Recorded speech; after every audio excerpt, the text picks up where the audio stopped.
است. درس نوبتی ما اویدی اکسل می شود که ما 10 درس دیگر درباره اکسل تیار میکنیم و با شما پیشکش میکنیم. درس اولای ما در این درس ما با شما با طرز ساختن جدول الکترونی اکسل و بعضی از علامت های آن شناس میشویم.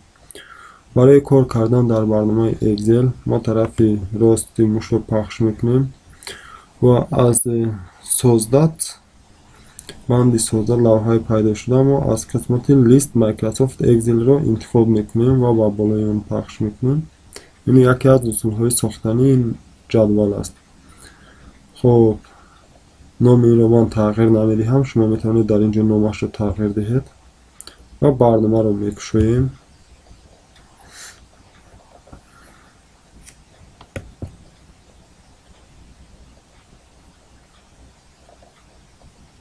Открыть.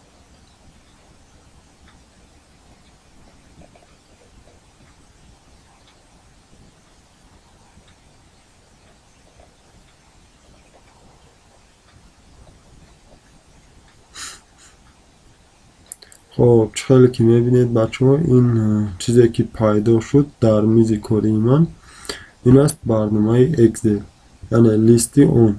خب در اینجا چخیلی که میبینید قسمی بالای لنت است، لنت های اسباب ها، در قسمی بالای بند ها است. خب در اینجا خانچه ها یعنی یچیکه ها هستند که حاضر ما با آنها یکچند عمل عادی را اجرا میکنیم و با شما میفهمونیم که کدامش برای چیست. کامپیوتر من کمتر چسبانده ایستاده است.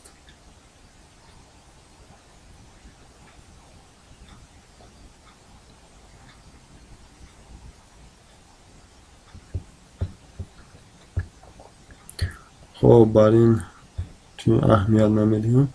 خب چخیلی که میبینید بچه ها قسمتی بالایی با حرف ها اشاره شده است A, B, C, D حرف های لاتینی و قسمتی پایانی باشد اینها رقم هاست. از یک تا رفتن میگیرد تا چنده رکی با ما لازم است. خب این راز ما با شما میفهمونیم که کدامش چیست.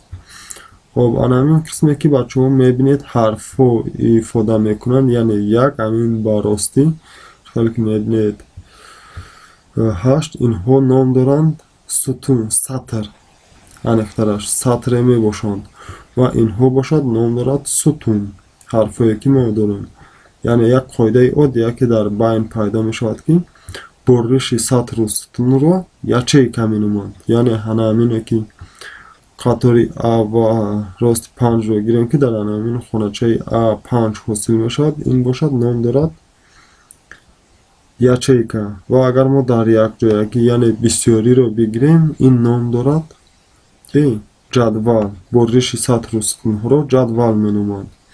خب که باشد بچه ما با جدول کم بیش هم باشد شناس شدیم. اینها میدان کاری اساسی این جدول است. در اینجا ما با یکی از مسئله های عادی ترین اریتمتیک یا اینکه متمتیک شناس میشویم با شما. خب در اینجا چخیل ما باید کار کنیم یک دو مثال عادی رو کار میکنیم و در آینده باز چخیل کار کردن رو میفهمونیم ساده تر کرده. خب در اینجا ما یک جدول عادی برای فهموندنش ما تیار کردم. اول آن رو میبینیم. خب جدولی ما روی خط فرموله ها. خب در اینجا چخیلی که شما میبینید نامی فرموله در متمتیک در اکسل جمعی عادی طرح باشد طرحی عادی ضرب در اینجا متمتیک در x میمونند و نقطه میمونند اما در اکسل باشد ستارچه میمونند. تقسیم چخیلی که در متمتیک میبینید این خیل یا اینکه دو نقطه چه. خب در اکسل باشد یک خطی کج یعنی دروب.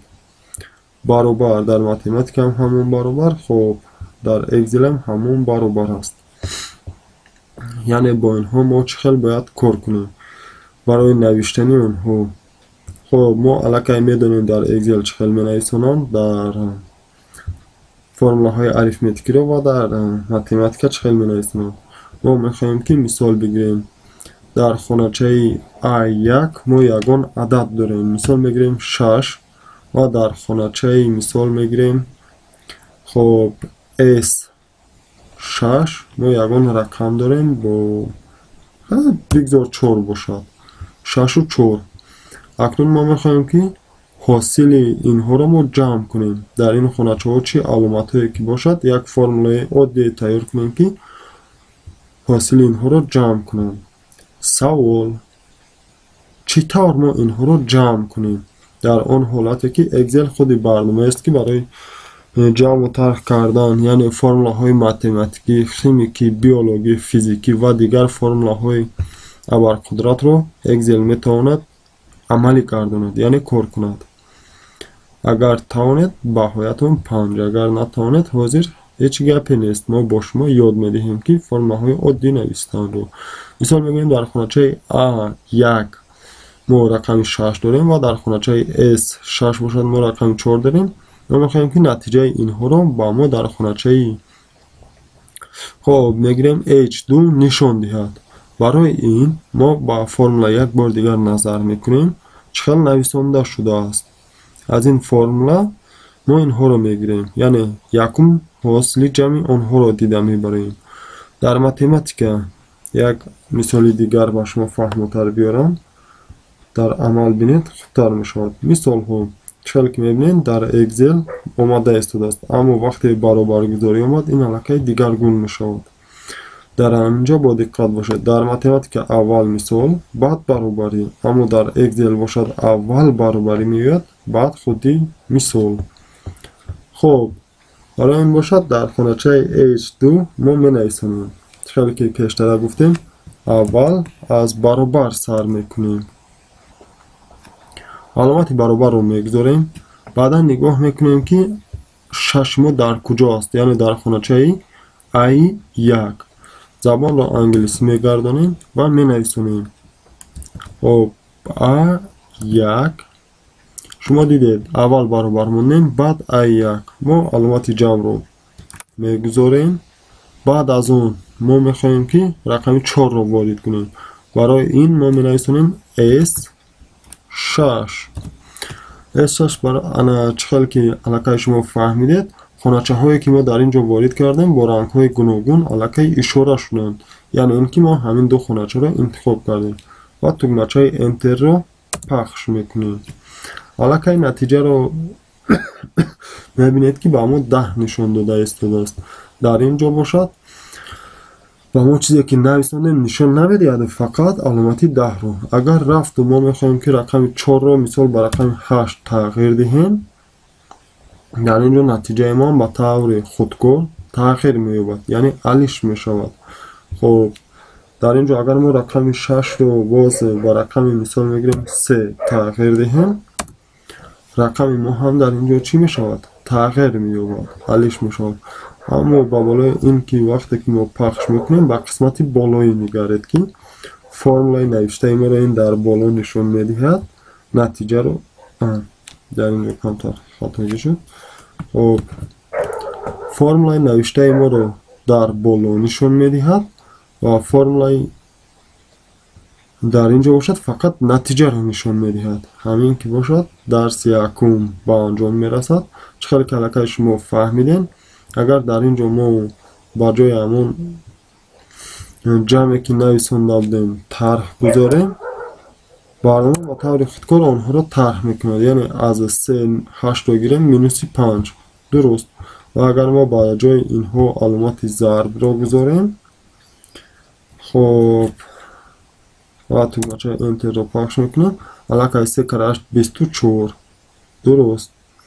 ва дар ин ҷо мо мехоҳем ки инҳоро чикор кунем? Тақсим кунем. барои тақсим кардан мо метавонем ба ҷои инҳо